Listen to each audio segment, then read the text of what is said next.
बिस्मिल्लाहिर्रहमानिर्रहीम। मौजूद नाजरीन अस्सलाम वालेकुम। नाजरीन, आज पीडीएम ने मिसाक़ पाकिस्तान के नाम से अपना मंशूर कह लें या दस्तूर कह लें या लाए अमल कह लें, वो जारी कर दिया है। इसमें उसके पिछले 26 नुकात को समो दिया गया है और कुछ अहद किए गए हैं, तो इन पर इंशाअल्लाह कुछ फ़िक्रों में बात होगी। लेकिन इससे पहले क्या हुआ ये ज़्यादा दिलचस्प है और उसका ताल्लुक़ इस एलामिया से इस तरह बनता है कि इस एलामिया ने उस जद्दोजहद को जो पीडीएम करने वाला या कर रहा है, उस शिकस्त और रीख से बचा लिया है जिसका खदशा बाज़ लोगों को तंग कर रहा था।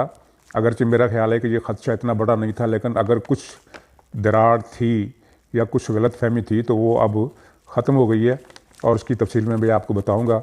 इससे पहले क्या हुआ है पिछले हफ्ते, एक तो ये 2 दिन पहले आज़ाद गिलगित बल्तिस्तान असम्बली के इलेक्शन हुए हैं और उसमें पीटीआई को सबकत दिला दी गई है। और ये क्यों हुआ, जबकि माजी में हम ये सुन रहे थे और उसमें किसी हद तक सदाकत भी थी कि बिलावल भुट्टो जरदारी से टेलीफोन पर मुतअद्दिद राब्ते किए गए और उन्हें कहा गया कि आप ज़रा अपना हाथ नरम रखें और अपनी तोपों को सिर्फ इमरान खान तक महदूद करें, तो बदले में आपको गिलगित बल्तिस्तान की हुकूमत दे दी जाएगी, आपको मेजॉरिटी दिलवा दी जाएगी।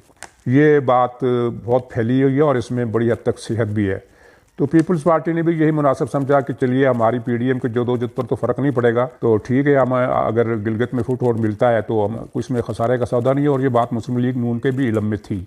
लेकिन हुआ क्या, बिलावल की कुछ गुफ्तगू पहुँच गई जो उन्होंने ऑफ द रिकॉर्ड अपने साथियों से की थी। ऑफ द रिकॉर्ड थी या नहीं थी, लेकिन उन्होंने अपने साथियों के साथ की और निजी महफिलों में की। वो कुछ उसका मफहूम जिस तरह बनता था कि ये वाशिंगटन में जो कश्मीर पर मुफाहमत हुई है, यानी कश्मीर को भारत के हवाले कर देने के हवाले से जो मुफाहमत हुई है, और उसका अगला नुक्ता ये है कि गिलगित बल्तिस्तान को सूबा बनाया जाएगा और उसके बाद आज़ाद कश्मीर को भी सूबा बनाया जाएगा। तो बिलावल भुट्टो ने इशारा दिया कि हम इस मुफाहमत का हिस्सा नहीं बनेंगे, हम गिलगित को भी सूबा नहीं बनाएंगे और आज़ाद कश्मीर को भी सूबा नहीं बनाने देंगे। ये बात जहाँ पहुँचनी चाहिए थी या जहाँ नहीं पहुँचनी चाहिए थी वहाँ पहुँच गई। चुनाचे वो फिर मनसूबा तब्दील हो गया और पीपल्स पार्टी को मेजॉरिटी दिलवाने की जो स्कीम थी वो वापस ले ली गई और पीटीआई को ज़्यादा सीटें दे दी गई और इसके लिए बहुत ज़्यादा मेहनत करनी पड़ी। पहली मरतबा हमने देखा कि गिलगित के इलेक्शन में जो पाकिस्तान की कौमी असम्बलियों के 2 हल्के बनते हैं, 2 दिन बाद भी मुकम्मल नतायज नहीं आ सके और दोबारा गिनती का सिलसिला जारी है। पीपल्स पार्टी की 2 सीटें तो ऐसी हैं जहाँ वो जीत गई थी और सुबह दोबारा उनमें गिनती करके उसमें एक रद्दोबदल किया गया जिसको वहाँ इलाके के अवाम ने कबूल नहीं किया और एक सीट पर तो बहुत ज़्यादा मुज़ाहमत हुई और जलसे जुलूस निकले। तो अब देखिए वहाँ क्या रिज़ल्ट आता है। लेकिन बहरहाल पीटीआई को मेजॉरिटी तो मिल गई, अगरचे वो यानी मुतलक अक्सरियत नहीं मिली है, सादा अक्सरियत मिली है, वाहद अक्सरियती पार्टी जिसे कहते हैं, और आज़ाद उम्मीदवारों को मिलाकर वो हुकूमत बनाएगी या बनाने की कोशिश करेगी, जो भी है।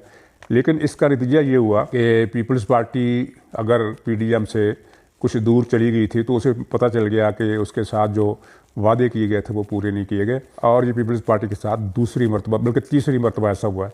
पहली मरतबा जरदारी साहब के साथ हुआ था जब उन्हें ये यकीन दिलाया गया कि एक डील की गई, बाकायदा डील हुई कि अगर आप बलूचिस्तान हुकूमत गिरा दें और उसके बाद सेनेट के इलेक्शन में भी रियासत का जो नुमाइंदा है उसे जितवा दें तो ये हंग पार्लियामेंट बनेगी और पंजाब असम्बली भी हंग होगी। चुनाचे आपको मरकज़ में सदारत का ओहदा मिलेगा, सदर पाकिस्तान का, और पंजाब में आपको वज़ारत आला मिलेगी, बिल्कुल उसी तरीके से जैसे ये माजी में एक मरतबा भट्टू साहब ने हुकूमत बनाई थी अपने 15 सीटों की मदद से।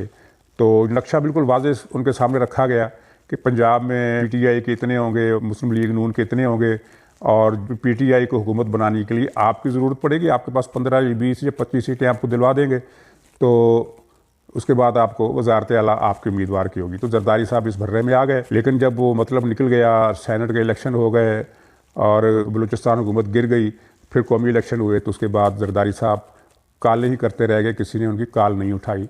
और लोग उस वक्त हैरान थे जब मुस्लिम लीग नून ने पीपल्स पार्टी को कहा कि आप चेयरमैन सेनेट अपना उम्मीदवार लाएँ, हम सपोर्ट करेंगे। तो जरदारी साहब डट गए कि नहीं, मैं तो वाइस प्रेसिडेंट ही लाऊँगा।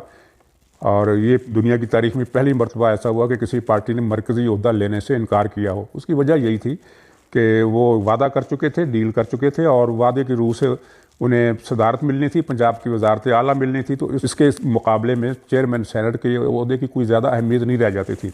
लेकिन फिर उनसे जो हाथ हुआ वो आपने देखा, और वो जो कहा करते थे कि जरदारी साहब की सियासत को समझने के लिए PhD करने की ज़रूरत है। तो उन्हें भी पता चल गया कि जरदारी साहब को कोई और हाथ दिखा गया और उसकी सियासत जरदारी से भी बड़ी सियासत है।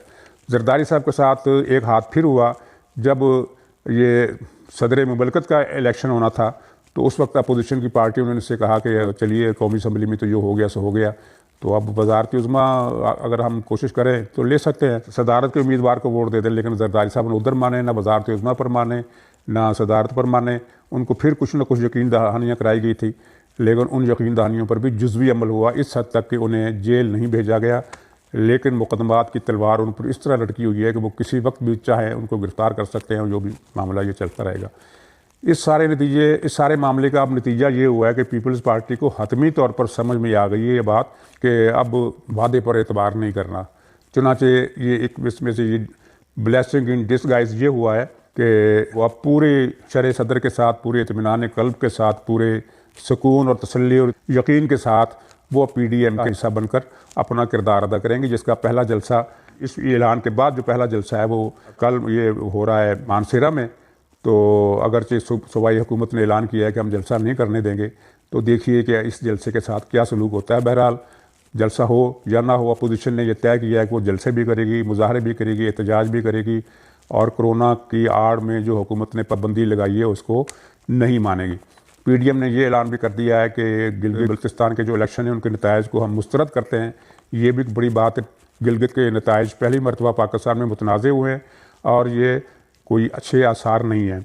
दूसरी तरफ हुकूमत तुली बैठी है कि वो गिलगित को भी सूबा बनाएगी और आज़ाद कश्मीर को सूबा बनाएगी, ताकि वो जो वाशिंगटन में जो वादे किए गए थे वो पूरे किए जा सके और भारत को कश्मीर की हवालगी का अमल अपने मंतकी अंजाम तक पहुँच जाए। तो इस सूरत में अब मुज़ाहमत भी होगी, मुज़ाहमत हो रही है। ये PDM का जो मिसाक आया है आज, वो 26 नुकात उसमें शामिल है। मजमूई तौर पर उसका खुलासा अगर हम बयान करें तो ये है कि इंसानी हकूक़ का तहफ़्फ़ुज़ किया जाएगा, अदलिया की आज़ादी यकीनी बनाई जाएगी, और सूबाई मुख्तारी और 18वीं तरमीम का तहफ़्फ़ुज़ किया जाएगा।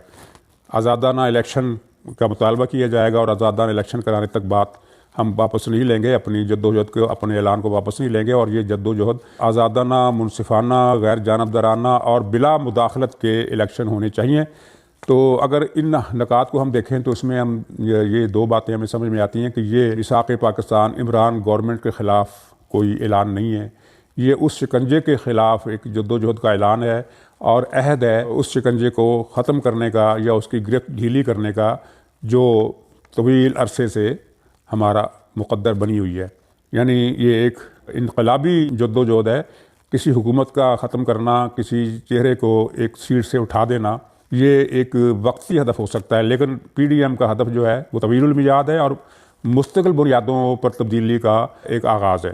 तो इस जद्दोजहद में ज़ाहिर है तमाम जमातों की हम आहंगी के साथ शिरकत ज़रूरी है, और वो हम आहंगी गिलगित के इलेक्शन की वजह से PDM को मिल गई है। यानी गिलगित के जो इलेक्शन हुए हैं उनका नतीजा PDM की मर्ज़ी के मुताबिक आया, आप ये कह सकते हैं। और मेरा ख़्याल है कि गिलगित के इलेक्शन में धांधली करके और गिनती में रद्दोबदल करके और जिस तरह उम्मीदवारों की ख़रीदो फरोख्त की गई, वो सब सारा अमल करके वो गलती कर दी गई है जो अपोजिशन के फ़ायदे में जाएगी। अब आने वाली जद्दोजहद जो है, आने वाले जो दिन हैं, उनके जो मरहले हैं, उनमें कुछ सख्त मकामात भी आ सकते हैं और ये भी हो सकता है कि स्मूथली मामला आगे चला जाए।